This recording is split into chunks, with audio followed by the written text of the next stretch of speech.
here, I believe it should be mandatory therapist in hand, Oh, I therapy agree. sessions. I mean, even at the dialysis center where you're sitting on that fucking machine, somebody's there talking to you.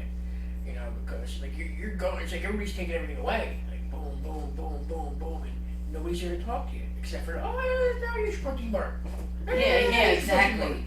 You know what I mean? Or hitting the button to shut the blood pressure machine off. We're just part of the machine at that point. You know? Yeah. There's nobody, there's no, you know, unless you were blessed to have that one or two nurse that could help you. You know, it was just, I mean, we do have a few of those, but we give the shout outs to them. Yeah. Absolutely. Yeah, and you know, we'll be hearing more from them too, because hopefully they're going to be doing interviews with us too. Whether we can do it in the facility, that's the sketchy part with them, I'm not sure. But they said they're more than welcome to walk outside the front door and have to talk about whatever we want outside there. So, I mean, to me, as long as we get them on tape. Yeah. Talk to them about it. I don't care where it's at. I just ain't buying them dinner. You know what I mean? Just so grab buy dinner. Like that. But I mean, I think that would be like could be a very important part of what we're doing here. Absolutely. You know. We want to get everybody's point of view from it, you know what I mean? Because we obviously want to give our point of view because only people on dialysis can understand that part of it. Like, it's good to, like, see, like I like following a bunch of people on TikTok now who are on dialysis or even got kidney transplants. And it's very, very interesting. And I've been taking notes, like, everything they're doing. Actually, this woman who I follow, her husband is in stage 5 kidney failure, has a GFR of 9%, which is what happened, which I was on when I got diagnosed. And he is not on dialysis. And it's because he totally changed his whole diet. Although you do have to buy her things, like to read like what the food they eat. I mean, they do describe it a little bit, but it's very interesting. And even my mom said she doesn't think I should have been dialyzed. Yeah, there's like another thing too. I heard. I don't know if I ran it by yet. That I actually kind of sort of remember, but my ex told me about this a couple days ago. That before the dialysis discussion came on board, they were talking about putting a stent between the intestine and the kidney to widen it. So, like, you know how they say there's a restriction flowing in there? Yeah, come on back. Okay. Yeah. Sorry. Don't be sorry. We might have to cut that part out. Sorry. But, you know, it's like, that was an option I didn't know was even possible, you know, where you didn't have to do dialysis, you know. You put that little stint in there and it gives you buys another 5 to 6 years. I mean, shit, what I would have done for 5 years. Yeah, that's supposed to be what they do. You were telling me about that. And I was like, wow, I was like, you know, I'm thinking, even if it would have gave me 2 or 3 more years, I would have had to, like to have those years to prepare for this. Yeah. You know, because there's like, now, you know, there's certain insurances I could have paid for.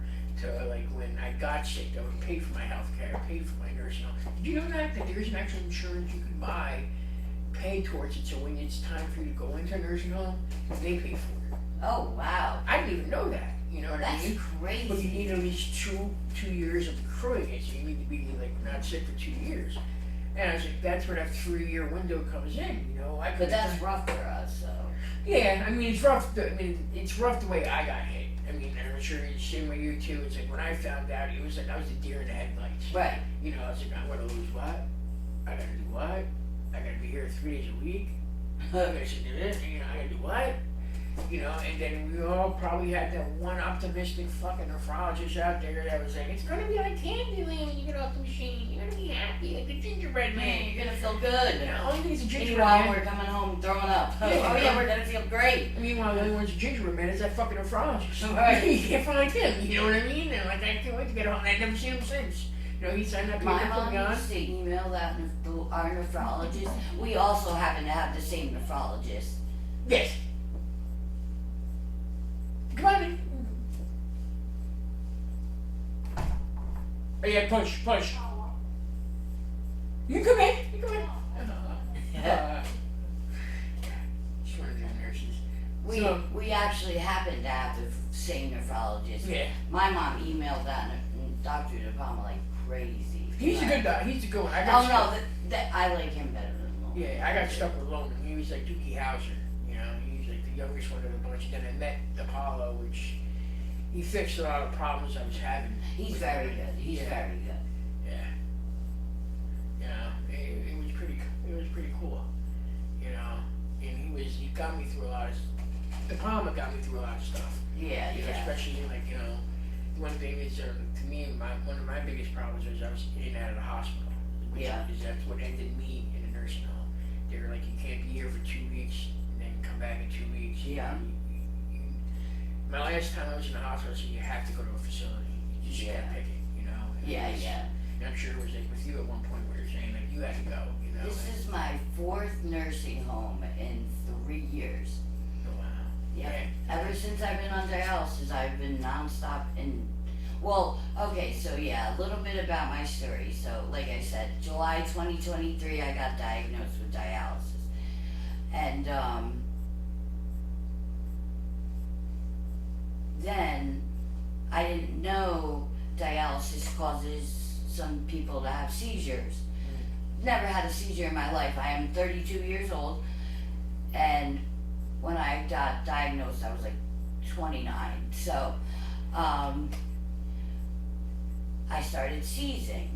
Well, a certain hospital, I'm not going to name names because I don't want anybody to, you know. Anyway, the hospital I went to gave me a medication, a seizure medication, that I happened to be allergic to. So, about 3 months into my dialysis, I was in a coma, on hospice, on life support for about a month.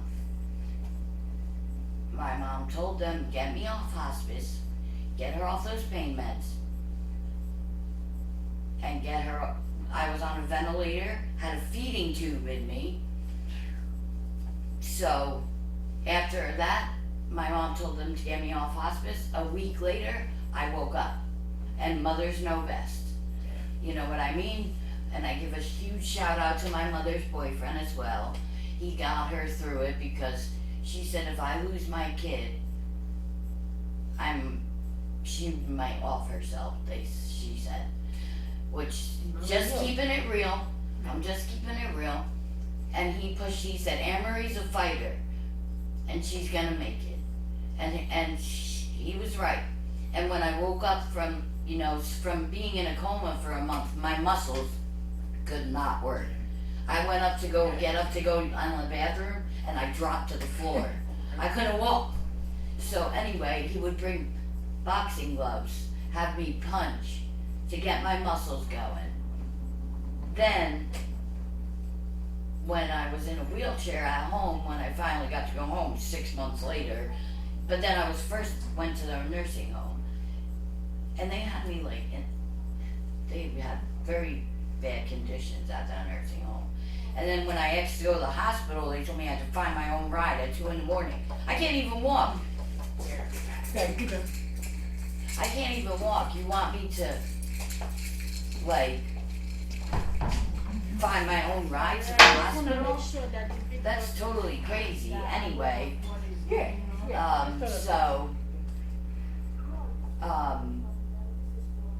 that nursing home, he got me out of ASAP.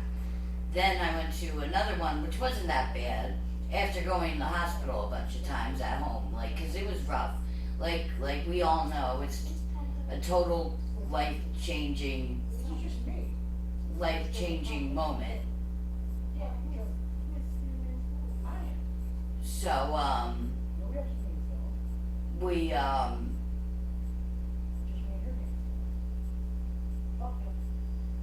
we tried. My mom tried. She looked up everything about dialysis, like what things I needed to eat, what things were bad for me, what to avoid.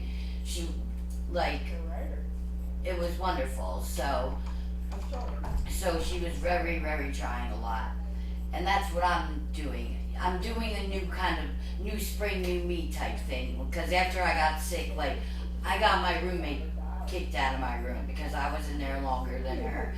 And they said, do you want her in here? She was a very dirty lady. She never washed her hands after she went to the bathroom. Now you're gonna notice on this podcast Cool. and the videos that I'm very, very blunt. I'm just gonna keep it real with you. So, she never washed her hands when she went to the bath. I was constantly Lysoling white. I still, to this day, do that. Even with myself, and I'm the only one in my room. So, they told me they are gonna eventually get me a roommate, but they're gonna make sure they're compatible with me. But I really stay in my room a lot because I'm trying to do a new spring, new me type thing. You're doing good too. And be very positive, and just want to restart, I'm a big universe person, and I'll explain a lot of that too when I introduce Chris, because me and my boyfriend Chris, actually, he's gonna try and be my donor, which is awesome. Yeah.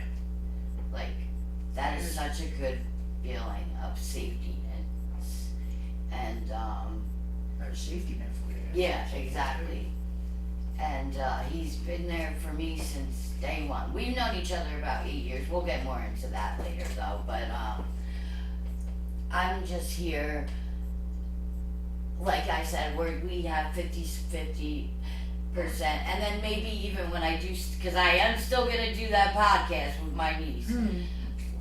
That is my world, that girl. You'll know. I'll talk about her a lot. We'll call her Okie Dokie, because I don't want to throw her name out there in case my sister gets mad at me. But It yeah. doesn't be a team. And Oh, that's- yeah. That's what this video was. my family, his family, and his family. Actually, when we first met each other, he already knew my mom. Yeah. I said, "Do you know Amy?" And I'm not going to say her last name right now because I don't want to throw that out there. And he said, "Yeah." I said, "That's my mom." And he said, "No way." And then I said, "Do you know Richard?" And then he said, called him by his nickname. And I was like, "Yep." I was like, "And that's her boyfriend." And he said, "Oh my God."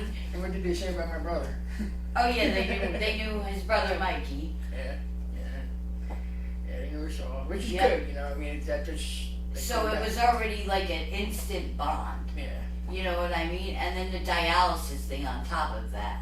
That was And like he said, we would always make sure, and I know not a lot of people, like some people on dialysis don't have diabetes, but a good portion of them do. So we'll even talk about that on the show. Yeah. You'll hear more. We're always making sure we don't bottom out, and even if we, I used to remember I used to give you snacks, Yeah. like candy all the time, Yes. just so he doesn't bottom out, because Yeah. he has a tendency to do that a lot. Yes. That's my downfall. I'm on the same boat, don't worry. I had to get a sugar shot the other day. Yeah, those are the After drinking 2 apple juices and marshmallows. Those sugar shots are like the thing that looks like in Pulp Fiction. You understand me with that? I was just staring Like, at where are you gonna it. put that? I was just like this.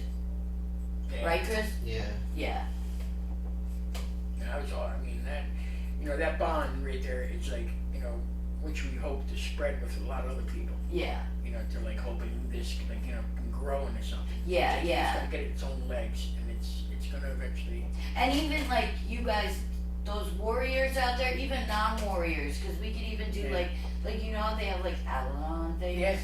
Like we could even do it like for people who support dialysis or have people going through it, because there's a lot of like moms and sisters and brothers and daughters and stuff that have to take care of parents on dialysis. Yeah.